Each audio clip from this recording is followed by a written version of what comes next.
Pakistan has made a grand statement that it was suspending all trade with India after India took measures following the Pahalgam terror attack on tourists in Jammu and Kashmir. Whom does suspension of trade hurt more, Pakistan or India?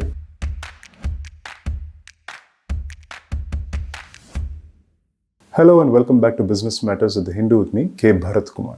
Even before the Pahalgam horror unfolded, trade between Pakistan and India had almost halved since 2018. 2024 records show that for that year, trade between the two neighbors stood at about $1.2 billion compared with an almost $3 billion worth of trade 6 years prior. Trade relations between the two neighbors soured after a February 2019 suicide bombing attack in Pulwama, Jammu and Kashmir that killed 40 CRPF personnel in India. In the April 2024 to January 2025 period, India exported about $500 million worth of goods to Pakistan, according to India's Ministry of Commerce. Pakistan has been importing mostly pharmaceuticals, chemicals, sugar, and auto parts from India, while India's imports from its neighbors accounted for less than $500,000. A Reuters report quoted Ehsan Malik, CEO of Pakistan Business Council, as saying that the move would have a negative impact, particularly on Pakistan's pharma sector, if supplies from India were affected. A report by Geo News pointed out that Pakistan relied on India for 30 to 40% of its pharmaceutical raw materials, including active pharmaceutical ingredients which went into making medicines as well as advanced therapeutic products. Pakistan also imports finished products such as anti-cancer therapies, biological products, vaccines, and sera, especially anti-rabies vaccine and anti-snake venom from India, the report pointed out. With this supply chain from India standing disrupted, Pakistan is said to be trying to tap alternative sources from China, Russia, and some European countries. It also quoted the Pakistan Pharmaceutical Manufacturers Association as saying that a delegation had traveled to Islamabad to urge their government, to exempt the pharmaceutical sector from this trade ban. On the Indian side, the Federation of Indian Export Organizations President S.C. Ralhan has said that Pakistan accounted for a mere 0.06% of India's total trade, according to a PTA report. We have minuscule trade with Pakistan, which is constantly declining. During April-January 24-25, the same was not even $500 million as against the overall trade of over $800 billion in the same period.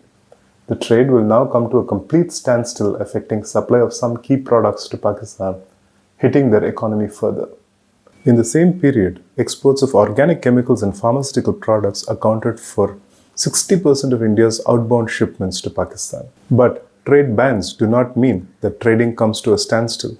Rerouting happens. Indian goods worth more than $10 billion are reaching Pakistan every year indirectly through ports such as Dubai, Singapore, and Colombo, bypassing trade restrictions, according to estimates of economic think tank Global Trade Research Initiative, or the GTRI, as quoted by PTI in a report. On the other hand, India may have been receiving Himalayan pink salt and dry fruits such as dates, apricots, and almonds from Pakistan, again indirectly through other ports.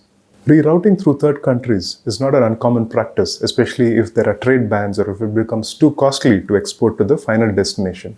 Take the example of the US and China. US has imposed significantly high tariffs on China compared with the rest of the world. So it is very costly for Chinese firms to export to the US. So we can actually see that Chinese companies are reaching out to their Indian counterparts, seeking help to export via India Chinese-made products to the US so that the applicable tariffs are far lesser.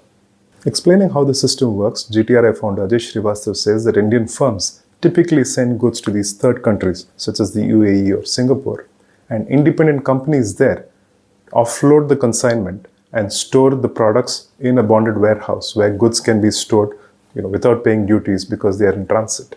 In the bonded warehouse, the labels and documents are modified to show a different country of origin. For example, Indian-made goods may be relabeled as made in the UAE, says Srivastav. After such changes are made, these products could well be shipped to Pakistan, where trade with India is banned, he says. So in answer to the original question, which is the title of this video, whom would suspension of trade hurt more, India or Pakistan? Potentially, it could hurt Pakistan more than it would India. That brings us to the nuggets of information we have for you weekly. Did you know that the first product exported from India to Pakistan after independence was coal? This was part of a larger trade agreement between the two countries, which also included items such as stone boulders and fire bricks. And here's the quiz question for this week. India has approached the International Monetary Fund once for help in 1991. How many times has Pakistan approached the fund for help since inception? And here's the answer to last week's question, which was, what was a major export item from China to India in ancient times? The answer is silk, and hence the name Silk Route, that this particular product and other goods traversed before they reached India. That's all we have for you folks in this episode, but stay tuned. If there are significant updates on the India-Pakistan front, we will bring them to you. If you enjoyed watching this episode, do not forget to like, share and subscribe. Until we meet again next week, have a lovely time ahead.